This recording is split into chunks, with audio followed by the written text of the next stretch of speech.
Tennis വ്ലോഗ്സിൻ്റെ ഒരു പുതിയ വീഡിയോയിലേക്ക് ഏവർക്കും സ്വാഗതം.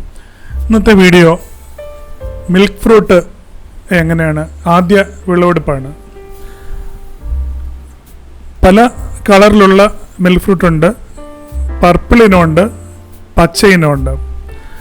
ഈ തൊലിപ്പറം കടുത്ത പർപ്പിൾ കളർ അല്ലെങ്കിൽ കറുപ്പ് കളർന്ന പർപ്പിൾ നിറമാവുന്നതാണ് ഒരെണ്ണം. ഇതിൻ്റെ പച്ച തൊലിപ്പുറത്ത് പച്ചയായിരിക്കും, ചെറിയ മഞ്ഞ കളർ വരും.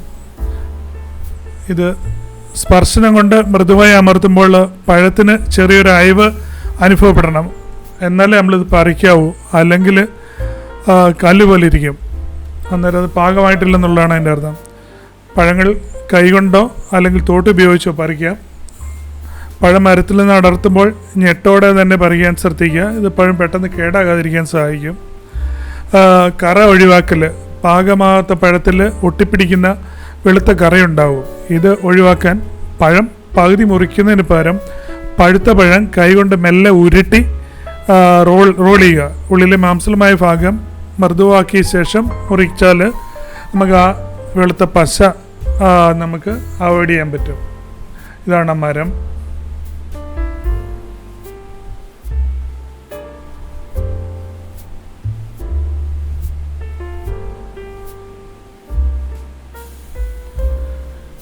പൂവിടുന്ന നേട്ടം. ഇപ്പോൾ ഈ മരത്തിൽ നിറയും പൂവിട്ടിരിക്കുന്നതാണ് നമ്മൾ കാണുന്നത്. മരം പ്രായപൂർത്തിയായാൽ ചെറിയ പർപ്പിൾ അല്ലെങ്കിൽ വെള്ള കലർന്ന പൂക്കൾ കൊമ്പുകളിൽ കൂട്ടമായി പ്രത്യക്ഷപ്പെടും. പരാഗണം. ഈ മരങ്ങൾ സ്വയം പരാഗണം നടത്തുന്നവയാണ്. പൂക്കുന്ന സമയത്ത് മണ്ണിൽ നനവ് നിലനിർത്താൻ ശ്രദ്ധിക്കണം, അല്ലെങ്കിൽ പൂക്കൾ കൊഴിഞ്ഞു പോയേക്കാം.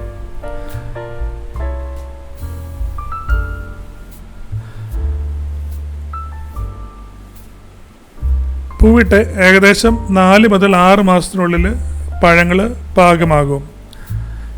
പാൽപ്പഴം മരത്തിൽ നിന്ന്, ഇതിന് പാൽപ്പഴം എന്നും പറയും, പിന്നെ സ്റ്റാർ ഫ്രൂട്ട് എന്നും പറയാറുണ്ട്. എന്നുവെച്ചാൽ നമ്മളത് കട്ട് ചെയ്തപ്പം കണ്ടു, കട്ട് ചെയ്ത് രണ്ടാക്കുമ്പം അത് സ്റ്റാർ പോലെ അതിനുള്ളിൽ ആ വിത്തിരിക്കുന്ന ഭാഗം കാണുന്നതുകൊണ്ടാണ് ചിലർ പിന്നെ സ്റ്റാർ ഫ്രൂട്ട് എന്ന് പറയുന്നത്. ശരിക്കും സ്വീറ്റ് കാരംബോൾ എന്നുള്ള അതിനെയാണ് നമ്മൾ സ്റ്റാർ ഫ്രൂട്ട് എന്ന് പറയുന്നത്. ഇത് പക്ഷേ ഇതിനും ആൾക്കാർ പറയാറുണ്ട്. കറയുള്ളതിനാൽ തൊലി കളഞ്ഞ ശേഷം ഇതിൻ്റെ ഉള്ളിലെ ജെല്ലി പോലെയുള്ള ഭാഗമാണ് കഴിക്കുന്നത്. ഞാനിങ്ങനെ ഇൻ്റർനെറ്റിൽ കണ്ടു ഈ സ്റ്റാർ ഫ്രൂട്ടിൻ്റെ ഗ്രാഫ്റ്റ് തൈകൾ അവൈലബിൾ ആണെന്ന് പറഞ്ഞു കൂത്താട്ടുകുളത്ത് ഒരു നഴ്സറിയിൽ. അങ്ങനെ പോയി വാങ്ങിച്ചതാണ്. പക്ഷേ ഇവിടെ വന്ന് നമ്മൾ ഇത് തൈ വെച്ച് ഇത് വിളവെടുത്ത് വന്നപ്പോഴത്തേനും അവർ പറഞ്ഞ പർപ്പിളല്ല, പച്ച ഇനമാണ്. പക്ഷെ നമ്മൾ കഴിച്ചു നോക്കിയിട്ട് പച്ചയ്ക്കും ടേസ്റ്റുണ്ട്, കുഴപ്പമില്ല, നല്ല മധുരമുണ്ട്. അത് ഒരു കറ ഉണ്ടെങ്കിൽ നമുക്ക് കൊള്ളത്തില്ല. നന്നായിട്ട് പഴുത്തിട്ട് പറിച്ച് കഴിക്കണം, അപ്പം നല്ലതാണ്. അപ്പോൾ നമ്മൾ പർപ്പിളാണ് ഏറ്റവും ബെസ്റ്റ് എന്നും പറഞ്ഞ് ഇങ്ങനെ ഒരു കമൻറ്റ് കണ്ടായിരുന്നു. അതിനനുസരിച്ച് ഇൻ്റർനെറ്റിൽ കണ്ടതനുസരിച്ചാണ് നമ്മൾ കൂത്താട്ടുകുളത്ത് പോയി ഒരു നഴ്സറി പോയി വാങ്ങിച്ചത്. പക്ഷേ ഈ ഇൻ്റർനെറ്റിൽ ചുമ്മാ കുറേ പടങ്ങളൊക്കെ ഇട്ട് കൊടുക്കുന്നതൊക്കെ പലരും യഥാർത്ഥത്തിലുള്ള പറയുന്നതായിരിക്കുമല്ലോ കൊടുക്കുന്നത്. നമ്മൾ നല്ല നാട്ടിൽ നല്ല പിന്നെ പേരുള്ള നഴ്സറിയിൽ നിന്ന് വാങ്ങിച്ചാൽ മാത്രമേ അവർ പറയുന്ന ഇനമായിരിക്കും നമ്മൾ വിളവെടുക്കും കിട്ടുന്നത്. അല്ലാത്തതൊക്കെ ഈ പറച്ചിൽ മാത്രമേ ഉള്ളൂ. ഇതാണ് മരം. ഇതൊരു 3 വർഷം 4 വർഷം പ്രായമായിട്ടുണ്ട്. ആദ്യത്തെ വർഷം പൂക്കളൊന്നും പിടിച്ചില്ല.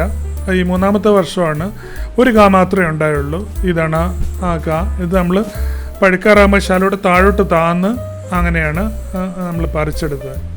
ഈ വീഡിയോ ഇവിടെ അവസാനിക്കുകയാണ്. അടുത്ത വീഡിയോ കാണുന്നവരെ എല്ലാവർക്കും നന്ദി, നമസ്കാരം.